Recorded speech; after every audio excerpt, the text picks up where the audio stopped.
Okay. Welcome to the Key Lessons of the Infinite Way. Happy that you made it.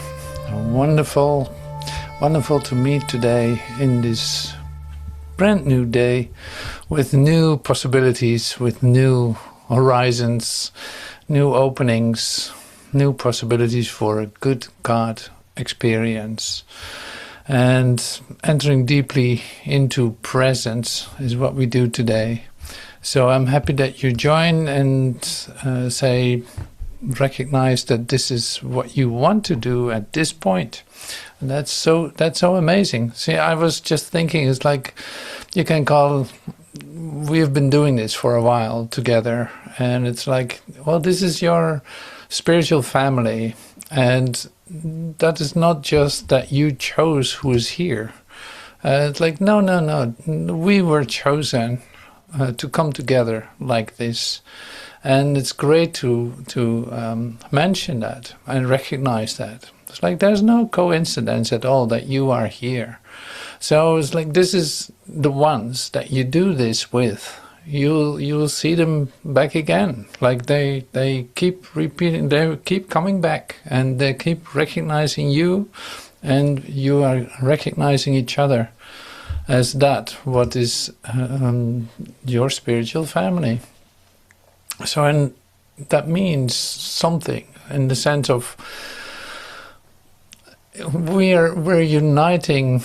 This is one way of saying it. We're uniting the sonship, recognizing that there's only one of us. What is Joel teaching? Joel teaches one consciousness, teaches like the act of service to one another. This is something that we look at today. The service to one another is what love is. It's charity. But charity not as just giving money to someone to who knows what, for some helpless one. No, this is a true service to one another. And that is loving your neighbor as yourself, for one thing. That is the golden rule as it is described in Matthew 7. So today I want to use that, the golden rule, just to stand still with that. And do you know what the golden rule is? Because I read it, like at a certain point in time I read it and I like, the golden rule. What could that be? Like, what could the golden rule be? What is the most important rule in you could say in human behavior or human thinking? What is the most important rule? And then you come to Matthew 7 and with the answer. So that is exactly where we enter in, and where you will discover what the golden rule is. I'm not going to spill it, of course. So it's a great phrase, a great part of the Bible from Matthew, where something is really revealed, completely related to this moment in time, this occurrence in time, where we meet as one, where two or more are gathered in my name, I will be there. So this is like invite the Christ into your experience. That is a possibility here.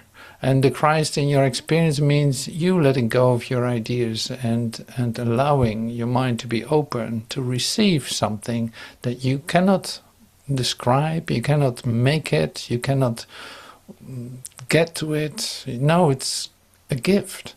It's a gift. It's a gift of light and love, and it's yours. It is for you.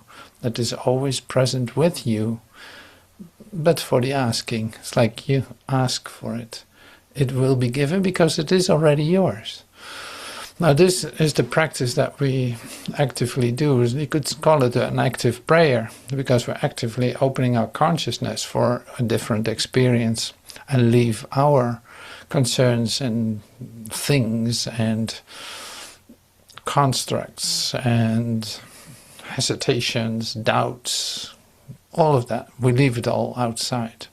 So you enter into your inner sanctuary where this takes place, where you literally come to the altar and you don't have to do anything else than just say like, here I am, I listen, I'm listening, like, I'm listening. I'm listening. The golden rule. Matthew 7, 7 to 14, and it's from the Aramaic Plain English Bible. The golden rule. So sit back and relax, and don't forget to breathe.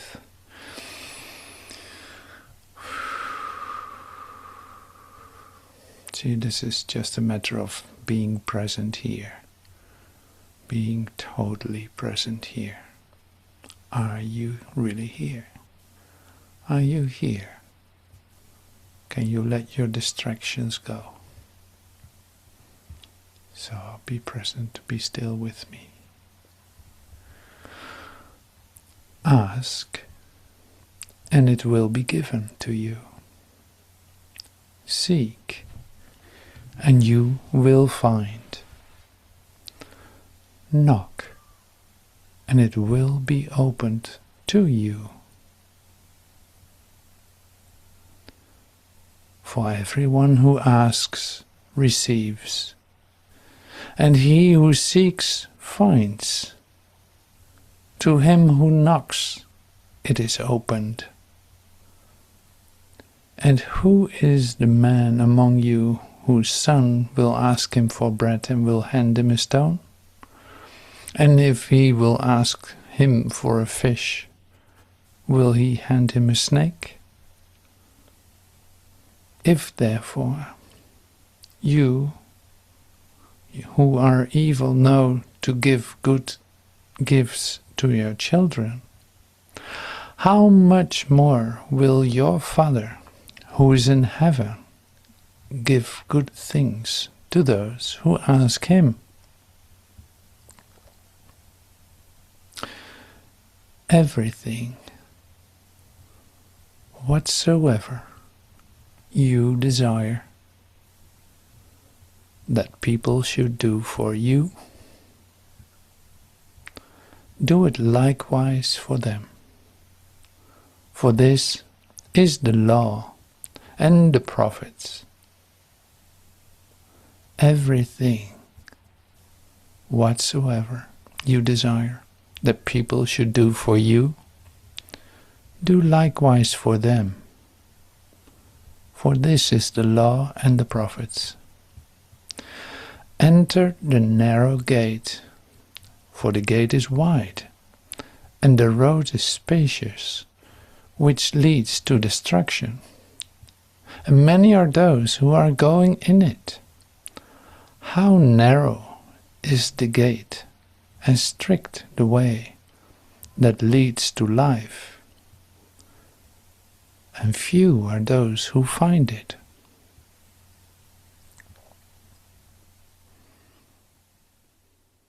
All right, thank you so much for joining in the meditation. See, it's all a matter of being present. You can be in meditations forever, but if you're not present, nothing actually happens. So that's so great. We practice this all the time, and the mind goes all the way. Easily distracted in just little things that catch your attention, and oh yeah, wait a minute. Oh yeah, we're meditating here. Yes. Being present, taking time to be here with each other, with Joel, with the key lessons, to receive something that otherwise you would have completely missed because you're occupied with something else. So this is a different time, this is a different place, a different feeling, a different way of being present. Like there's an opportunity here to receive a gift, and if you don't pay attention, you won't see it, you won't receive it, you will miss it. That's how quick the mind is. It's like brutal in its craving for distraction. And you see that effect of that, you see back into your daily experience. And however that is revealed to you, like all the things where you actually have missed your attention are coming back to you because you actually missed the moment. So you have to do it again, and you have to do it again, and you have to do it again. until you are actually present in where you are. It's like, oh yeah, okay, yeah, huh. So it is. And this you will see Joel say too, in a different way, of course, because I speak in my own, whatever that is. So also, yeah, this is what Joel said. I can remember it in the tape now. He says it really nice too. So this is like, so you miss it when you meet your brother. So we come together here with 25 little television screens put together, or 20, I don't know, and there we look at each other. But actually, this is taking place in a whole different realm where we are in communication together. If you allow that to occur, it is there. It's like there's only one of us communicating here, and that is an amazing occurrence. It seems like perception, like it seems like mesmerism. You see 21 screens of separate entities that are actually listening to something that tells them about the unified principle that's behind all of this. Is called God, is called love, is connectedness. So here you are in this. So don't let yourself be distracted by the images that you perceive or any of this, because the real presence is taking place within you and nowhere else. There is nowhere else, and there's nothing else happening. You in communication with your Creator. Now, in meeting anyone, like we don't really have one-on-one encounters here, but in meeting anyone, the same thing happens. Whoever you meet, wherever you are you really present with the one that is with you, that comes to you, that meets you? Are you really present with the one that is in front of you? Do you actually see who's in front of you? This is really a really good question. Do I see who's actually in front of me? If I see the one who's in front of me, I discover my unity, my wholeness, the perfection that is reflected by this whoever I meet. And so that is not a very common, we're training this, but that's not a very common way to come in touch with someone. We're easily connected in small talk, in trying to just be nice to one another and gentle and blah blah, all this, of course, with all the reasons for it, with all the reasons that you have for it. But in the end, who are you actually meeting? Yourself. Who are you actually meeting? The Christ. If you know who you are, that is the one that you're going to meet. If you miss it, you think there's someone else talking to you. You think that there are two of us. You meet somebody out there and he's talking to you as another separate identity, because you see yourself like that. Right? This is simple, right? So in the practice of this, you can say like, well, what is then is love? Because we're talking here love in this key lesson. Love is it's like love for mankind, love for God. But who is mankind? Well, it is the one in front of you to start with. That can even be when you stand in front of a mirror. That's not different either. It's like when you stand in front of a mirror, there's not somebody else on the other side. You know that. But you're looking at someone that is not you at the same time. You don't really see yourself either. You think that you're this one with that kind of hair and this kind of lipstick, or who knows what you do. Like, this is what you see as the one in front of you. Are you really seeing who you are? No, of course not. No. Are you aware of that? No, actually not. You forget it all the time. You forget it all the time. You really think that this is you. You think that the one that you see in the mirror is you. You're mistaken. It's not so. So this is what I meant with, in the beginning, with being present, being here, being actually aware of what is occurring, and not defined by your definitions of humanhood, of what you think anyone is, with your prejudice or judgment. However, like judgment, not even in the sense of good or bad, but it's like you see what you believe to be true. It cannot be any other way. It's like whatever you know about yourself is what you see reflected, what is in front of you. So keep this in mind. Joel will tell you later on too. He says it too. I'm really happy with this talk in which he really goes into the awareness of what actually is the occurrence. What is the awareness? What are you looking at? Who are you meeting? And we love to think that the one that we're meeting is the Christ. But to open up, to actually see it, and in fact drop all your defenses in order to receive that, to really knock in order to see it, to ask before you can see it, is actually an act of love. Because something truly fundamentally is shifting there. Otherwise we could, walking around here on planet Earth, you could say as separate identities, practicing the infinite way principles, and nothing is occurring. It's as simple as it is. So that's why this is such a gift. There's a gift given here you wouldn't believe, because it will change everything. If you stand still and allow whoever is in front of you to show you who you are, by you dropping every idea, every prejudice, every habit of knowing people or whatever the idea is, and then that can be given to you. See, that's why Joel always talks about sacred and secret. Well, see, this is the secret. Your brother is the Christ, is your Savior, is the one in front of you.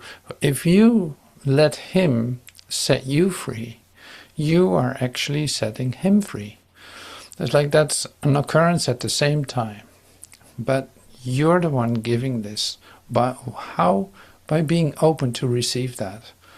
Like first you do this first. You do this first. This is your gift. You have heard this.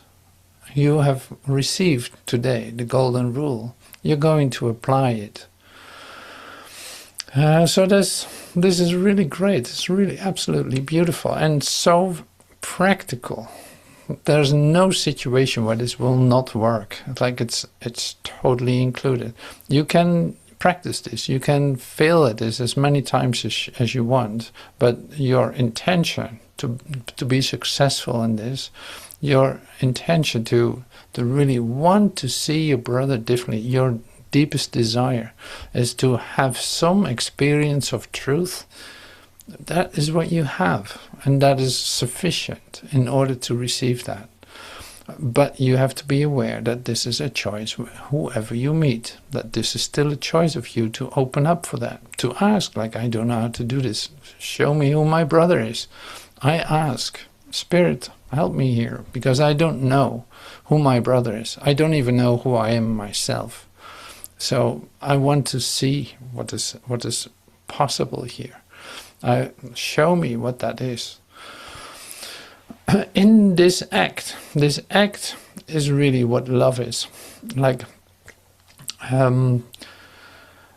in Aramaic, we read in from the Aramaic translation. In Aramaic, there's this word for love, and say directly related or translated.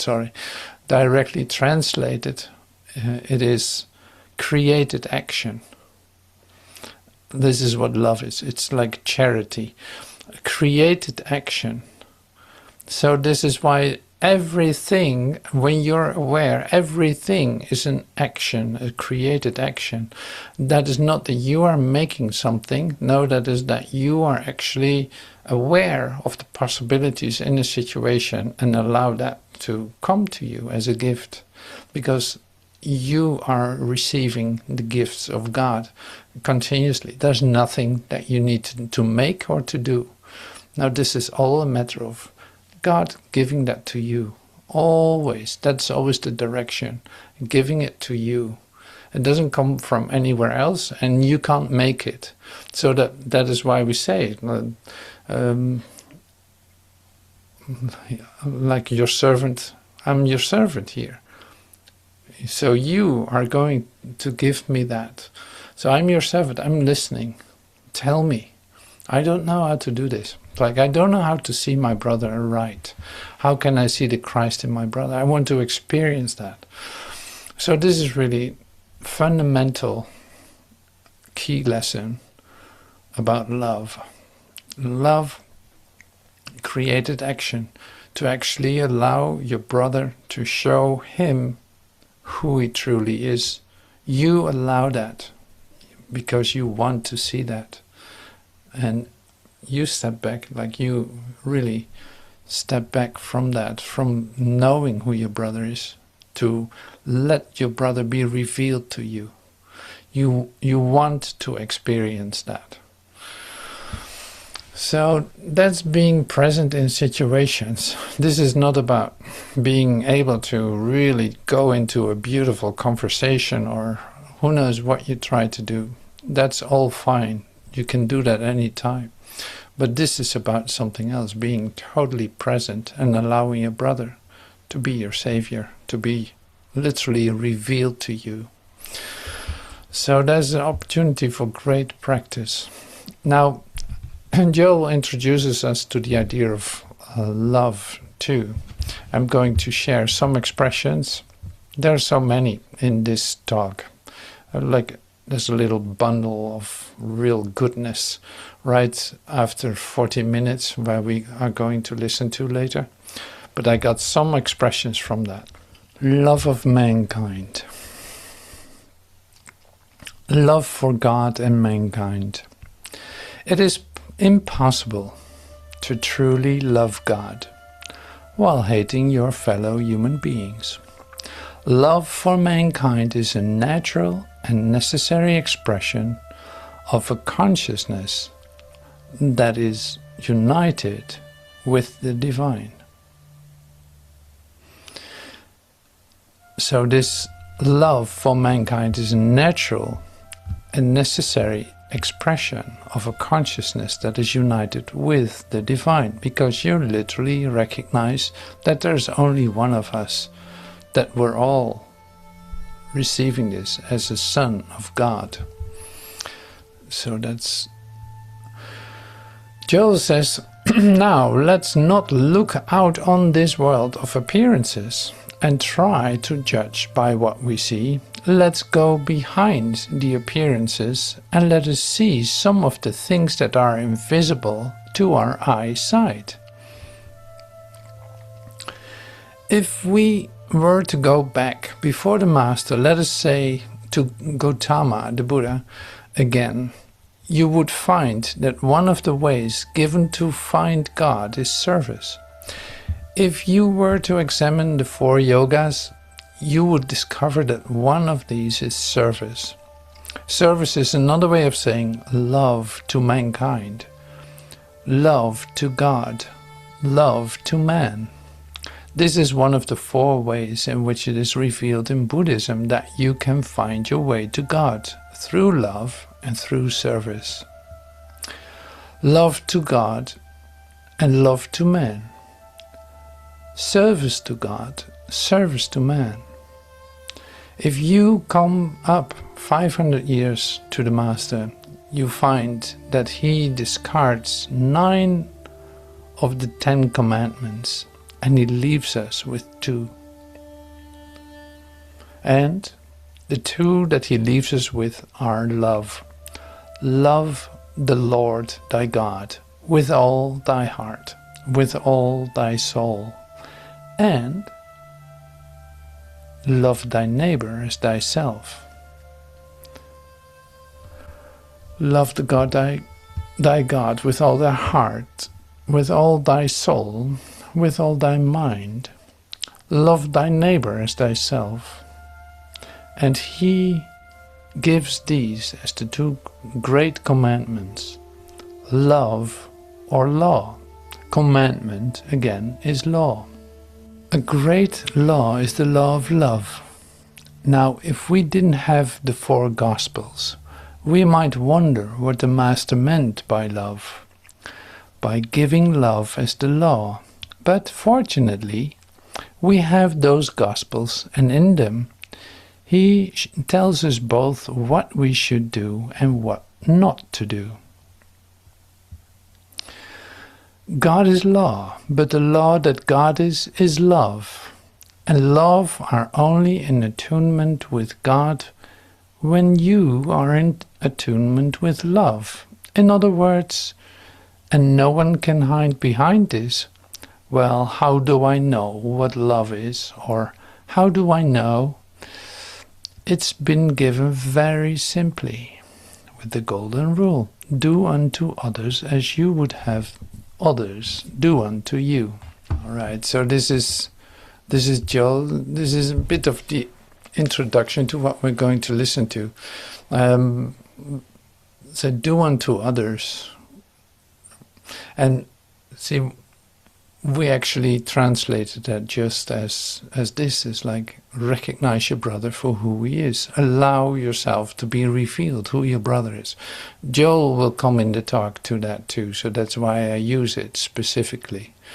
And so loving God is, if you do that, like if you love God, then what happens is, if you make that complete in yourself, if you do that total, there is communication. There's something happening that you didn't expect, and that is not coming from you.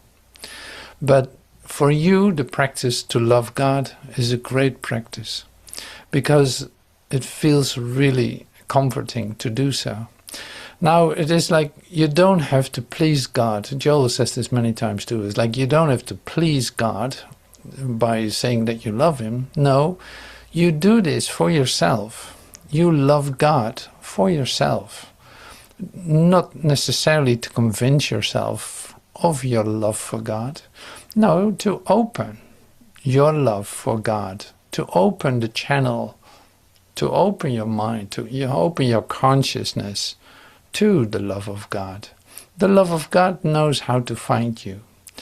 You don't have to look for God. You just love God. And when you love God, your consciousness is open. When that's the only desire you have, to feel that love, to make that complete in your experience for yourself, suddenly there's the communication and the revelation. So the same with your brother. That step doesn't seem to be that might be a bit new to you, to be this open to your brother. But I tell you that that's a beautiful possibility. And of course you know it too. But maybe you have specific characters. Maybe you have specific characters where you have practiced that with the one that you fell in love with, and say like, okay, so you represent for me the love that is beyond all, and I stick with you. And let's get this down on paper, and let's secure this, and let's make this special, and let's make this a prison. And like, no, that's not what love is. It is an old habit of people to put it down on paper, to make an agreement, a legal agreement, but that is of course not what love is. So here's the beautiful thing then. This love for your brother is priceless, is it doesn't leave any traces in that sense. It is like it has no future. It is present here. You don't have to make agreements because it's perfectly well organized who you're going to meet, when, and the possibilities for your total your total experience of love with whoever you meet. You don't have to orchestrate that by preferences or differentiating. It's like, no, here's where you're gonna find your freedom. Freedom in the sense of it doesn't ask anything of you. No sacrifices, no future sacrifice of thinking I have to do this in order, otherwise this one might run away or that might happen. So like in order to control the situation or the who knows what. And like, no, this is completely free. It is present in the moment, just like you in the meditation, like you're present here. You allow your brother to be who he is. You're not manipulating that or forming that or describing it or defining it. No, you allow that just to be revealed to you as a total experience for yourself as well as for your brother. And suddenly you find yourself in a beautiful momentary, no, it's not momentary, but it's like it's an eternal relationship. You recognize each other as I've known you forever.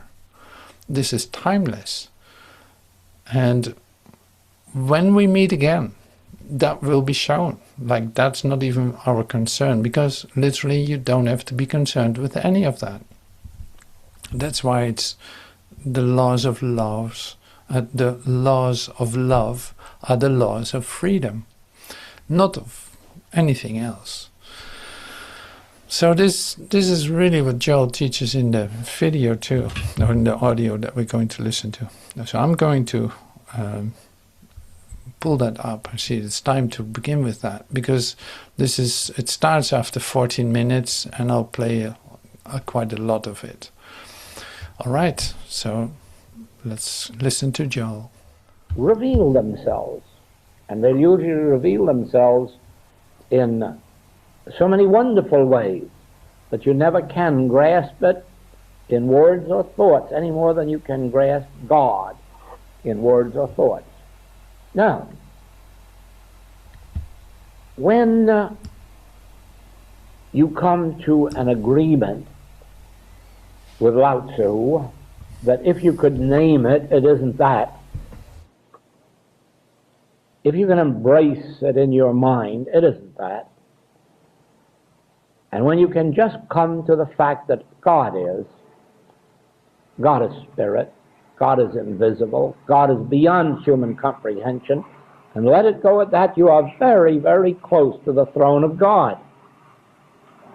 Because you have now set up a state of receptivity in which God can tap you on the shoulder and say, I am closer to you than breathing.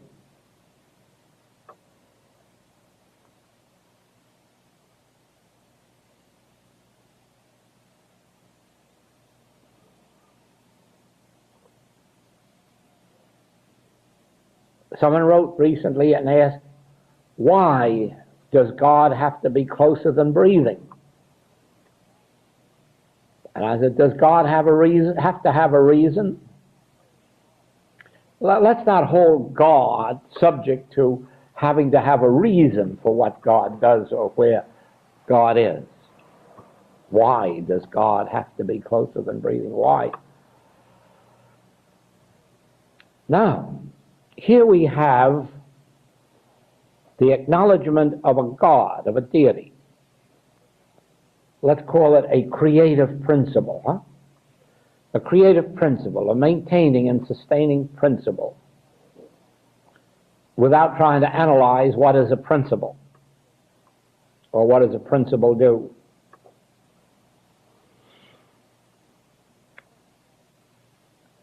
And we can then take the next step of saying, all right, I cannot know God face to face, but by observation, I may be able to discover the nature of God, I may even, by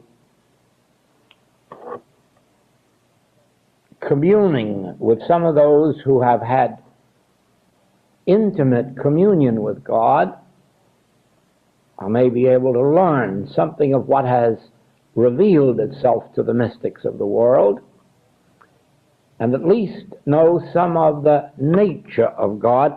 And the very first thing that strikes you is that God must be of the nature of law. The very operation of this universe proves that there is a law at work, whether it is the law of like begets like, as we see it in plant life, animal life, human life, whether it is the law that governs the sun, moon, stars, the planets, the times, the tides.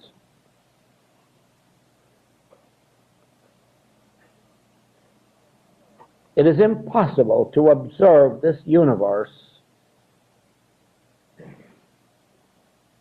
any great length of time without coming to the conclusion that at least a part of the nature of God is law or principle.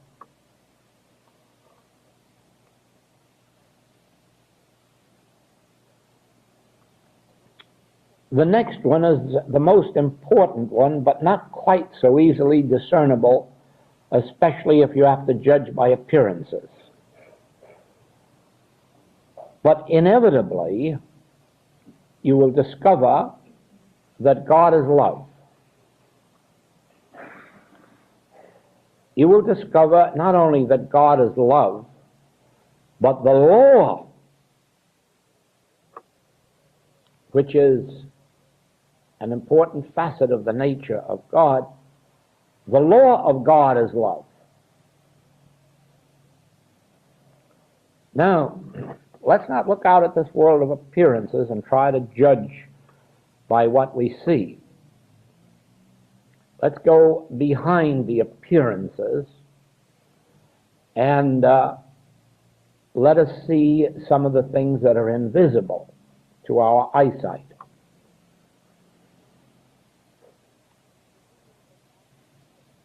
If we were to go back before the Master, let us say to Gautama again,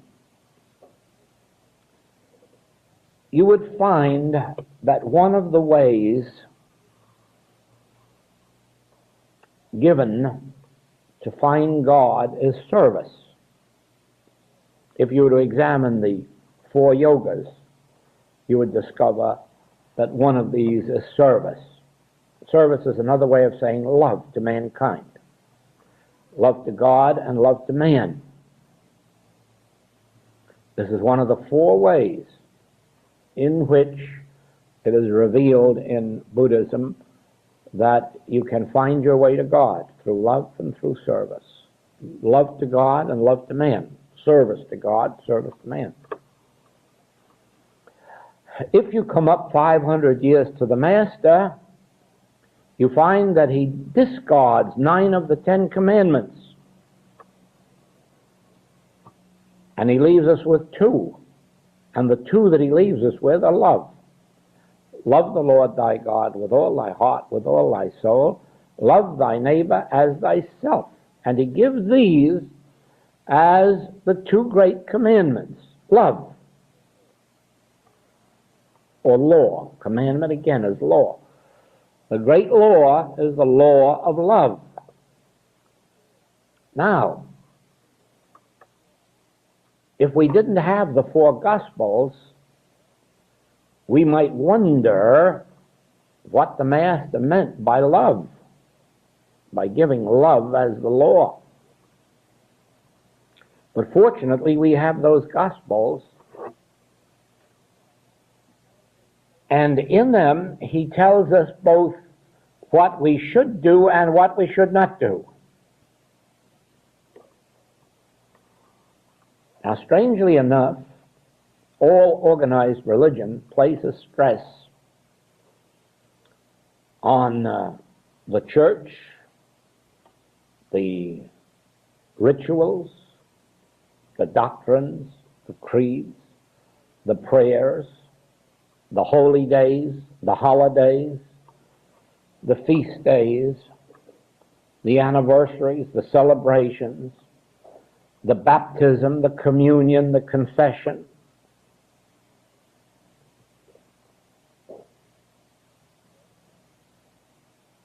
And all of the rest of this. The Master specifically says that none of this availeth anything.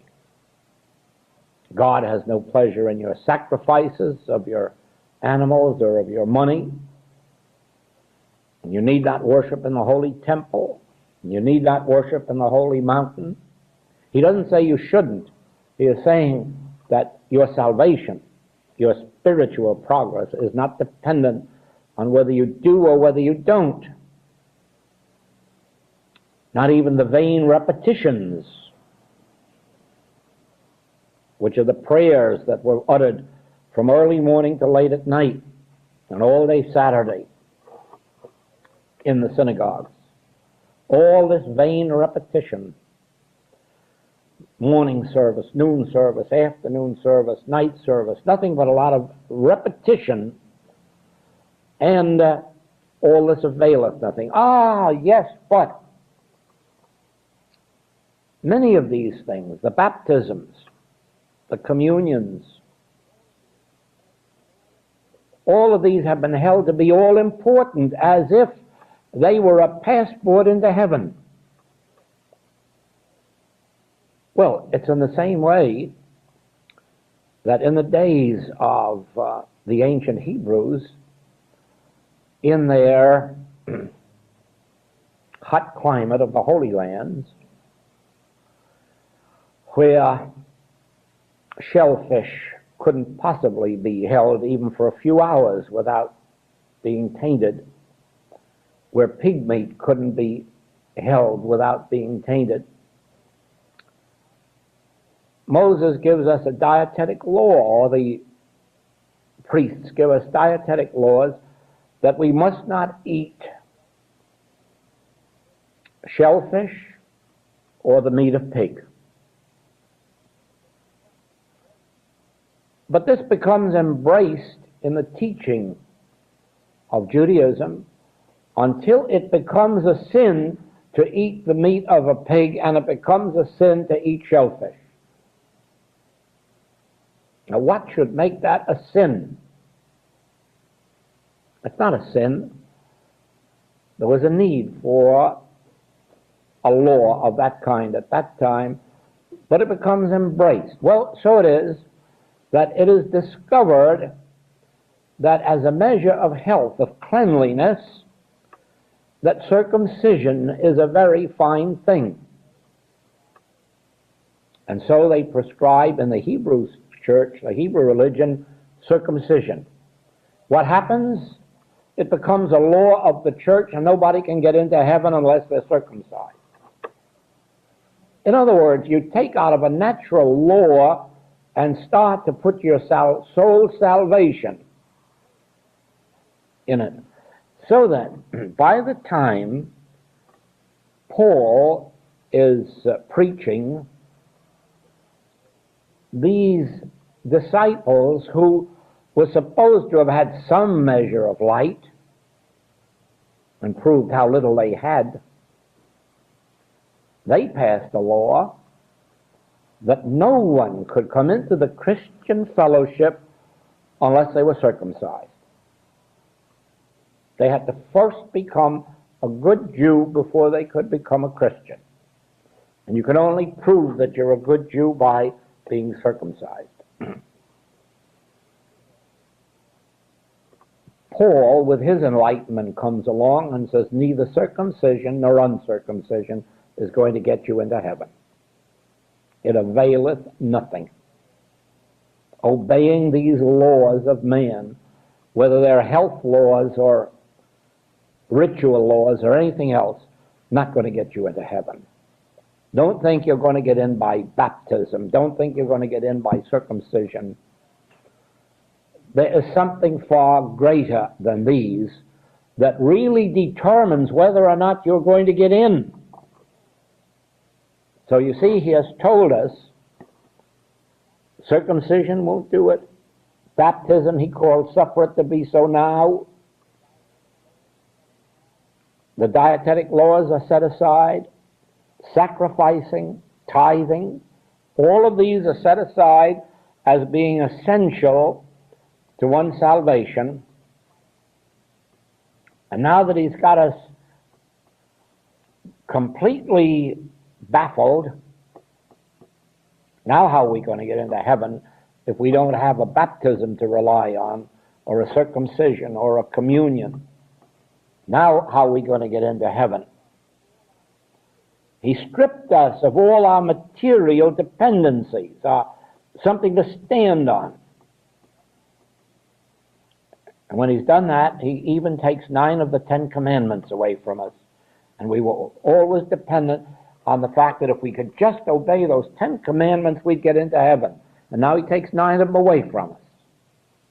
They won't help either. What will help? Oh, now read the Gospels. Love the Lord thy God with all thy heart. Love thy neighbor as thyself. Do unto others as you would have others do unto you.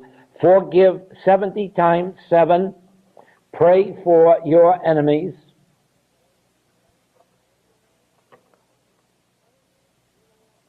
This is the only law of God. Love.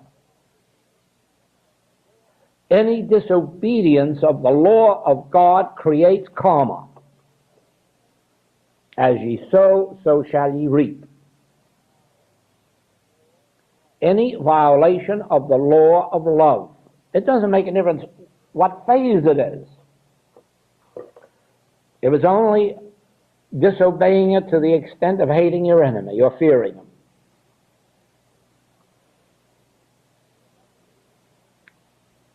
It was only to the extent of not being able to forgive a grievance.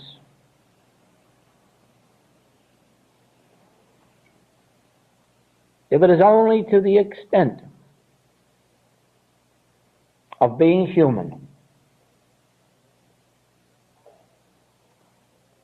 we are violating the law of love. There is only one law. 2 commandments, but one law. Love the Lord thy God, love thy neighbor as thyself. And the law is love. God is law. But the law that God is love. And you are only in attunement with God when you are in attunement with love.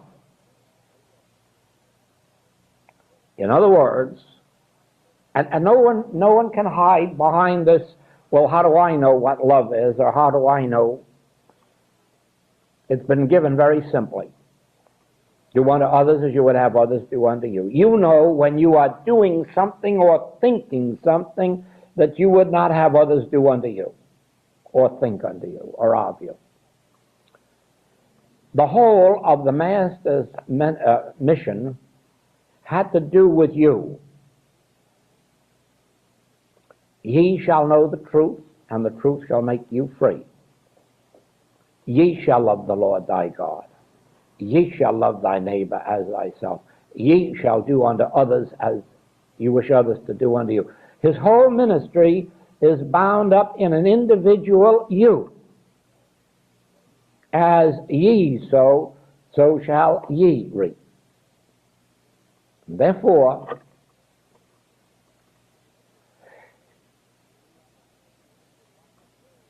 we are not dealing with what the world is doing or what the world is thinking. We are dealing with ye. Ye. Now,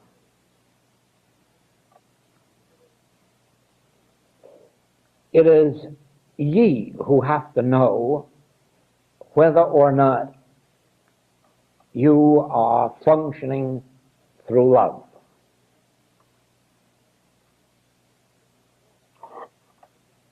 At this point, egotism could come in, conceit could come in and cheat us. We might develop the self-righteousness of the Pharisees.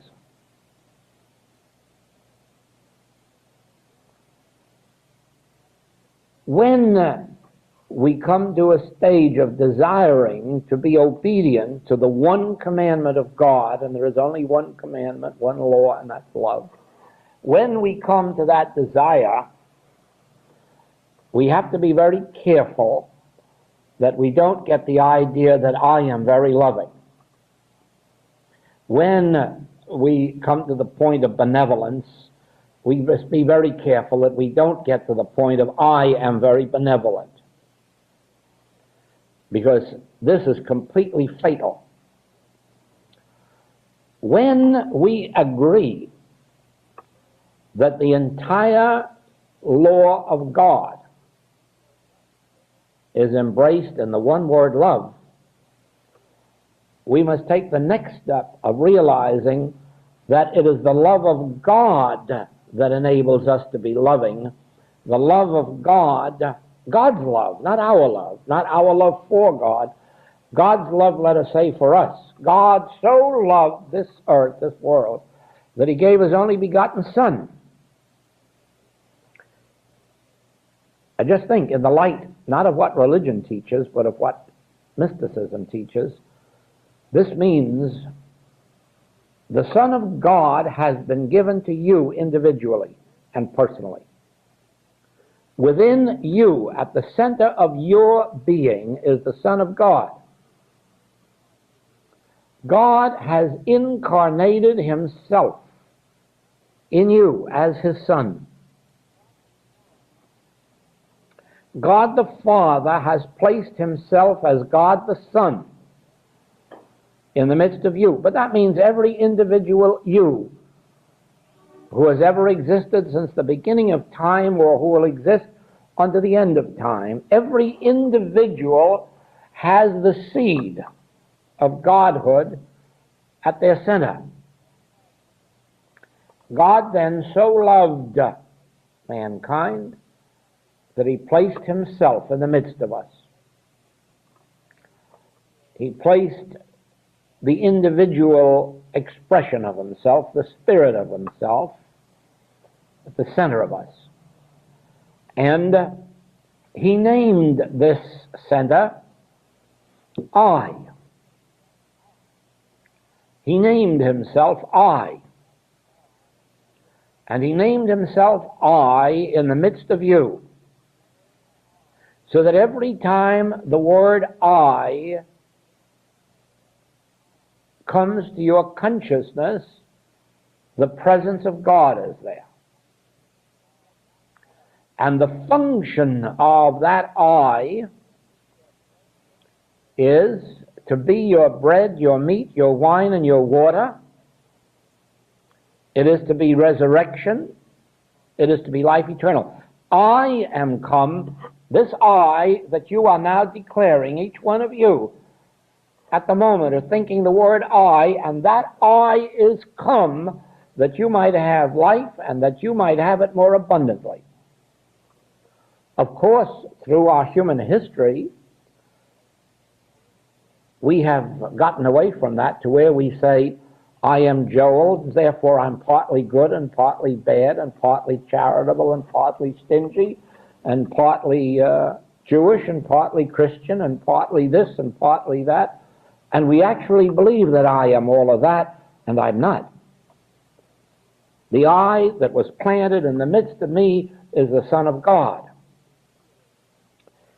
And as this is revealed in our mystical teaching, we don't use that word I as if I am loving or I am generous or I am doing a favor for you. For I never am.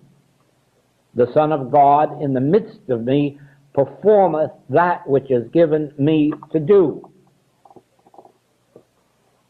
And if I didn't go along with it, it would slap me down and throw me out of the way. Therefore, knowing this, I have to maintain myself consciously In that awareness, ye shall know the truth. Now there is a Son of God in me, and its law is love, and I am in attunement with it. When I am doing unto others as I would have them do unto me, when I am forgiving 70 times 7, when I'm sharing, giving, bestowing,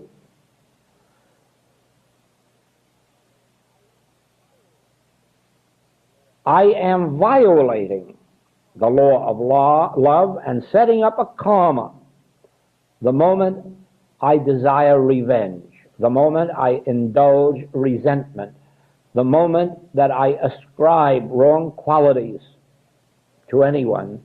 I am violating the law of love, because the law of love is forgive 70 times 7, do unto others as you would have others do unto you, love thy neighbor as thyself. So,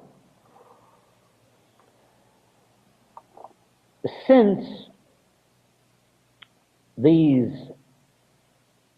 deeds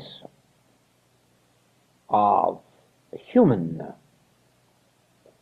thought and action do not gain us the kingdom of God, since circumcision availeth us nothing, or communion, or baptism, or confession, since tithing isn't going to get us into heaven, or bribing God in some other way, we are left with only one positive fact, and that is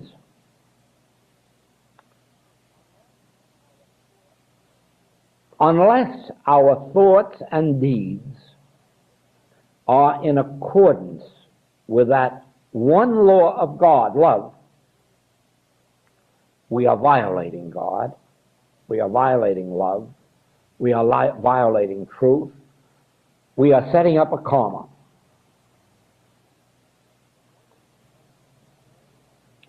The moment we set up a karma, it must react on us. As ye sow, so shall ye reap. This is the law of karma. If you sow to the flesh, you reap corruption. Now, sowing to the flesh should not be construed as the church construes it. Sowing to the flesh means any violation of the law of love. Anytime you do anything that violates another person's rights, you're violating the law of love. Anytime that you are bringing injustice upon another, you are violating the law of love. And that is the only guide you ever have as to what is sowing to the flesh and what is sowing to the spirit. Sowing to the spirit, you reap life everlasting, but sowing to the spirit doesn't mean being religious. Not in any church sense of religion or orthodox sense. Sowing to the spirit means sowing to the law of love. Bringing all action into harmony with not betraying our neighbor, not taking advantage of our neighbor, not doing unto our neighbor what we would not have our neighbor do unto us. It's as simple as that. It may be as difficult as that for some people until they receive enough illumination so that their own desire is to live in accord with the one law, so that the spiritual living that actually brings us into the kingdom of God is an obedience to the law of love. It's an obedience to praying for our enemy, forgiving those who persecute us or otherwise ill-treat us. It is a service to God through the service to men. No one ever serves God except in the service of man, because there is no God separate and apart from man. And that is revealed to us in the Master's teaching. When I was in prison, he visited me. When I was sick, he comforted me or healed me. When I was in hunger, he fed me. O Master, when saw we thee in prison? Or when were you sick? I wasn't. But inasmuch as ye have done it unto the least of these my brethren, ye have done it unto me. When I was in prison, ye visited me not. When I was sick, ye comforted me not. When I was in hunger, ye fed me not. When did all this happen to you? No, it didn't happen to me. But inasmuch as ye did it not unto the least of these my brethren, ye did it not unto me, because there is no me except you. There is no me except man. All the God there is made manifest on earth as man. And inasmuch as ye have not done it unto man, ye have not done it unto God. And so to believe that there is such a thing as serving God and ignoring man is blindness. It's as bad as the bandage that's on the statue of justice. That's why our attorneys tell us not to go into court. Justice is blindfolded. It's more than blindfolded. It's chained. But so is the ministry, the spiritual ministry, blindfolded, if it tries to tell you that there is a service to God that does not involve a service to man. But the greatest service is not leaving the world. Be in the world, but not of it. Don't partake of its ways of living. Live in accord with the law. For there is a law. There is one divine law and only one. In setting aside the 9 commandments, the Master made it clear there is only one law. And both of the commandments that he gave are built on the one law. Love the Lord thy God, love thy neighbor as thyself, because God and thy neighbor are one and the same. Therefore, the only spiritual life there is when our thoughts and deeds are in at one-ment with the law of love. Not a sentimental, emotional kind of love, not a nonsensical kind of wishy-washy love, the love that merely agrees that I must do unto others as I would have them do unto me. That's all there is to love. That's the kind of love we're talking about. It has no emotion in it. It has no sentiment in it. It's a law of love.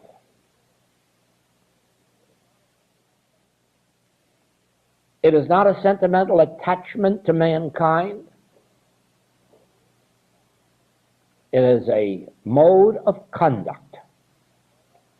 And every person, whether they are in the form of a laborer or a spiritual minister, they are in attunement with the law of love when they are living according to their highest light of doing unto others as they would have others do unto them.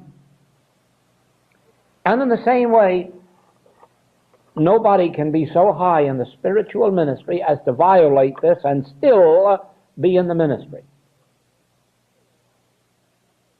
They're a hypocrite. Anyone who wears this robe and is not living according to the standard of the one and only law of God is a hypocrite. And that's why the Master had harsh words for them. He didn't have harsh words for the woman taken in adultery. He had no harsh words for the thief on the cross.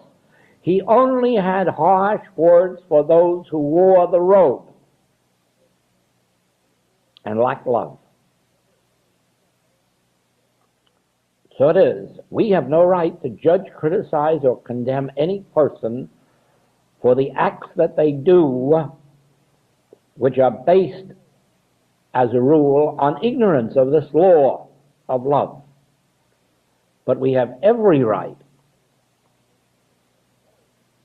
to criticize those who would wear the robe and forget that they are in obedience not to a lot of church rules and regulations.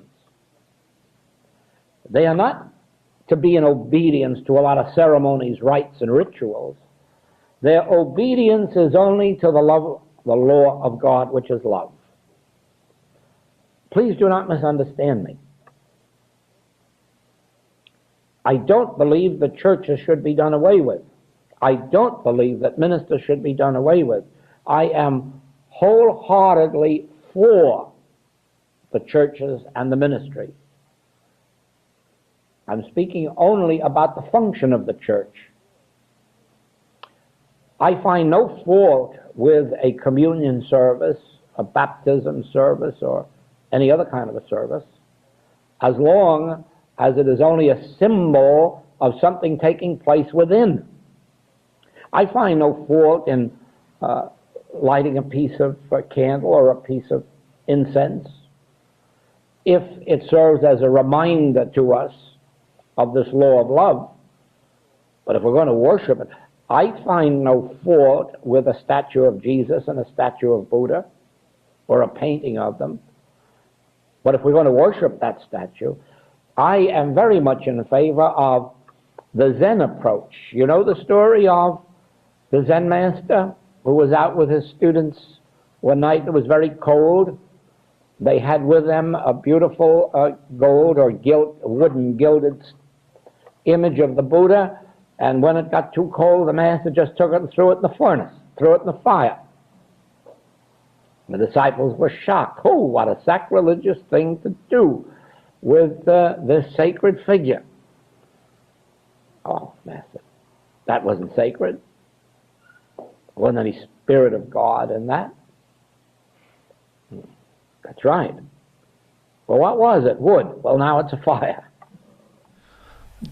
The tape goes on, so thank you for listening today. So you can listen to the whole tape still on the YouTube channel, and I suggest to do that because it is a great tape. So you probably have listened to it. So anyways, thank you so much for listening today, for being present here. Literally, we exercise presence at the same time too. So thank you for doing that, and I hope to see you next week in key lesson number 10. And thank you for everything.